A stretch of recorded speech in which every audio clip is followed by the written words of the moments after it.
Catherine. In my last video, we started with this one layer card that was for Elena's birthday, and I stepped it up and made some kiss cards.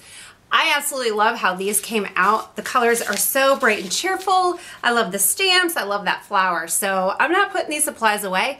Let's take this card up a notch.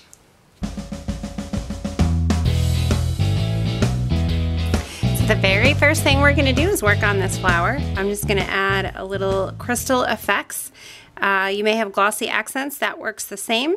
It's just this clear liquid that when it dries it's going to be hard and shiny and will give some extra fun to this little flower. So we'll set this aside. One big mistake I have been known to make many times, even after more than a decade of stamping, is putting this somewhere that I end up putting something else on top of it. So don't do that. And I'm going to put this up on my shelf right now so that hopefully I won't do that either, and hopefully I'll remember where I put it. The next thing I'm going to do is stamp the Just For You greeting using the same poppy ink color in the chalk by Hero Arts.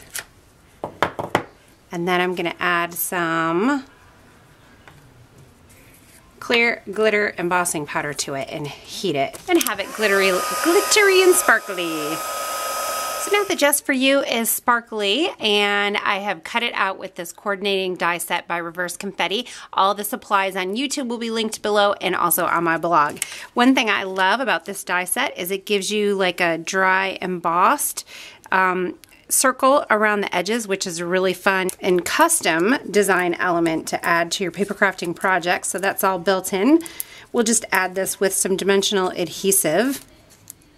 Alright, so now I'm going to pull in the original card here. So the way I've stepped this up obviously is to do some die cutting. I'm going to add in a little bit my flower right here, but what about the rest of the card? I decided that it would be fun to pull in some patterned paper because you guys are always asking me to use more patterned paper. So I took this card and I thought about some color combinations, and I thought this teal color, this is a Stampin' Up! Pattern, but any pattern paper you have with colors and patterns that appeal to you is going to be awesome. So another way to step this up is to add some stenciling and embossing paste to it. So I have this really great stencil by My Favorite Things. And then I have some translucent embossing paste. I really love this stuff.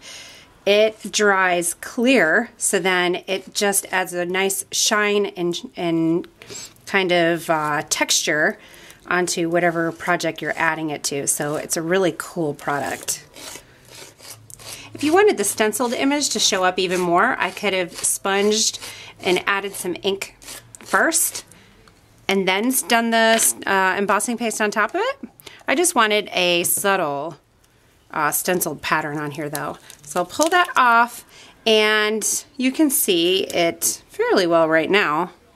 But when this dries, it's going to be clear, so it will, just like I said, add texture and a sheen to this project. I've decided that since I have sparkle on here, I want sparkle on the stenciled embossing paste as well. So before it dries, I'm just adding some clear glitter. So now this will be textured and glittery and a really great background piece. I've cut out a tag from Pretty Pink Posh. This is a stitch tag, and then I've cut out a little banner. Now you remember on the previous card I had this little banner, and it actually was an accident because I was covering up a boo-boo, but I really liked how that looked. So I have one dimensional there, and then I'm going to need a little liquid glue right in here to secure the banner down so it doesn't fall off or slip around or move. And then I'll decide how long it's going to be when I put the card together. Now I also, on that little banner, had this cute little star, little flower graphic. So to tie that in, we'll add some on this tag. Now the card is coming together now. I added the patterned stenciled piece on a white layer and then onto a white card base. Check my blog for all the measurements. And then I added some baker's twine onto the tag. And let's see, I am just going to add this with some liquid glue. I have some mounting tape on the back of the tag so that it will pop up a little. For the flower, it's going to be partially on the circles and partially on the tags. So the circles, let's see, this circle is popped up. So where the flower hits that circle, we're going to need just some adhesive, and then we're going to need dimensional on the other side. The final touch is to add a few sequins, and as I'm adding these, the idea for the next card is being born. I think sequins are going to be a very important part of the next card. Are you thinking what I'm thinking? Shaker card. So that next video will be up for Stamp Nation members. But if you enjoyed this video tutorial, please give me a thumbs up and subscribe to my channel so you never miss a thing. Thank you for watching. Have a great day and happy stamping.